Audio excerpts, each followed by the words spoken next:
Hello everyone, welcome back to my channel. আমি মাসুমুল হক, founder ExonHost. ExonHost থেকে আমরা domain registration ও web hosting service provide করে থাকি। আজকের ভিডিওতে আমি আপনাদের দেখাবো কিভাবে কাস্টম নেম সার্ভার ক্রিয়েট করতে হয় বা সেটআপ করতে হয়। কাস্টম নেম সার্ভার আমাদের বিভিন্ন কাজে প্রয়োজন হতে পারে। আমরা যদি সার্ভিস সেল করি, আমাদের ব্র্যান্ড নেমটা দেখানোর জন্য বা কোনো একজন কাস্টমার যখন ডিএনএস চেক করবে তখন যদি আপনার ডিএনএসটা দেখে বা আপনার নেম সার্ভারটা দেখে, তাহলে এটা আপনার জন্য ব্র্যান্ড ডেভেলপমেন্টে হেল্প করবে। চলুন তাহলে দেখাই কিভাবে কাস্টম নেম সার্ভার অ্যাড করতে হয়। প্রথমেই আমাদের ডোমেইন প্যানেলে যেতে হবে। যেই ডোমেইনে আমরা কাস্টম নেম সার্ভারটা সেট আপ করতে চাই সেই ডোমেইনের কন্ট্রোল প্যানেলে যেতে হবে। আমার ডোমেইনটি এখন লজিক বক্স বা অর্ডার বক্স প্যানেলে আছে। যে প্যানেলেই থাকুক, আপনাকে প্রথমে ডোমেইন প্যানেল থেকে child name server set up করতে হবে।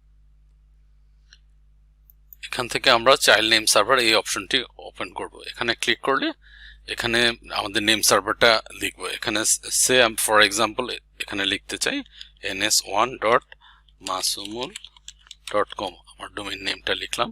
আর এখানে আইপিটা দিতে হবে, ডিএনএস এর আইপি। আমার এখানে আইপিটা আমি আগে থেকে সেভ করে রেখেছিলাম। Save,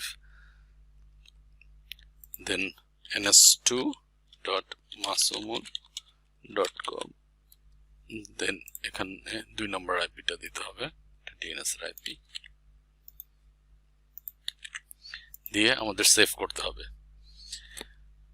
child name server set up করার পরে আমাদের আরো একটু কাজ আছে। আমাদের এখন ডোমেইনের cPanel অ্যাকাউন্টে ঢুকতে হবে। আপনার যেই ডোমেইনে চাইল্ড নেম সার্ভারটা সেট আপ করতে চাই সেই cPanel অ্যাকাউন্টে ঢুকতে হবে। এখান থেকে আমি আমার cPanel অ্যাকাউন্টটাতে লগ ইন করছি।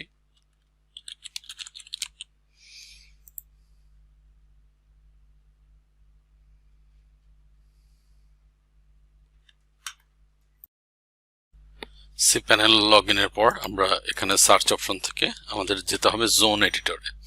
এখান থেকে জোন এডিটরে আমি ক্লিক করলাম। এখানে আমার বেশ কিছু ডোমেইন হোস্ট করা আছে। আমরা চাইল্ড নেম সার্ভারটা সেট আপ করবো masumul.com এ। সো এখান থেকে ম্যানেজ এই অপশনটাতে যাব। এখানে আমাদের এ রেকর্ড অ্যাড করতে হবে। আমরা সেম নামে এখানে এ রেকর্ড করব প্রথম আইপিটা। এখান থেকে অ্যাড রেকর্ড এই অপশনটাতে দিব।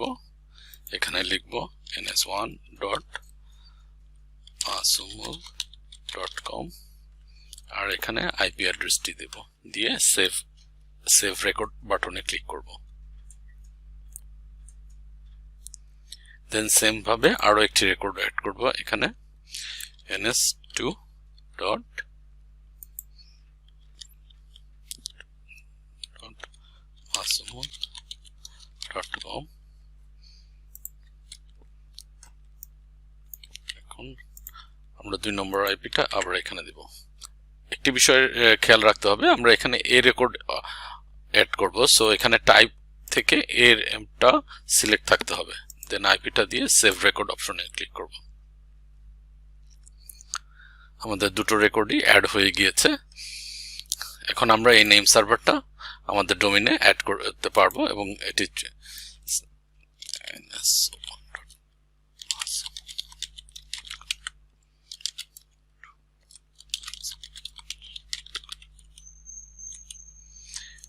ns1.masumul.com, ns2.masumul.com, দেন আপডেট নেম সার্ভার এই অপশনটিতে ক্লিক করব।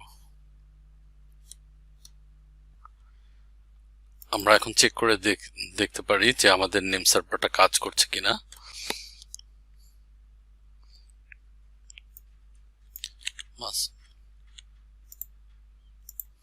এখানে যদি ইনটু ডিএনএস চেক করি তাহলে এখানে দেখতে পাবো ns1.masumulhaq.com, ns2.masumulhaq.com এই ডিএনএসটা শো করছে। কাস্টম নেম সার্ভার এখন যেটা আমি ক্রিয়েট করলাম সেটি শো করছে।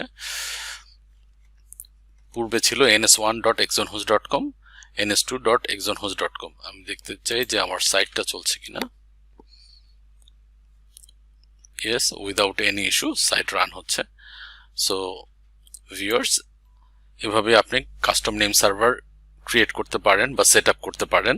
Custom name server set up related যদি আপনার কোনো প্রশ্ন থেকে থাকে তাহলে ভিডিওর কমেন্ট সেকশনে আপনি জানাতে পারেন। আমি চেষ্টা করব দ্রুততম সময়ের মধ্যে আপনাদের কমেন্টের রিপ্লাই করতে। সবাইকে ধন্যবাদ কষ্ট করে ভিডিওটি দেখার জন্য।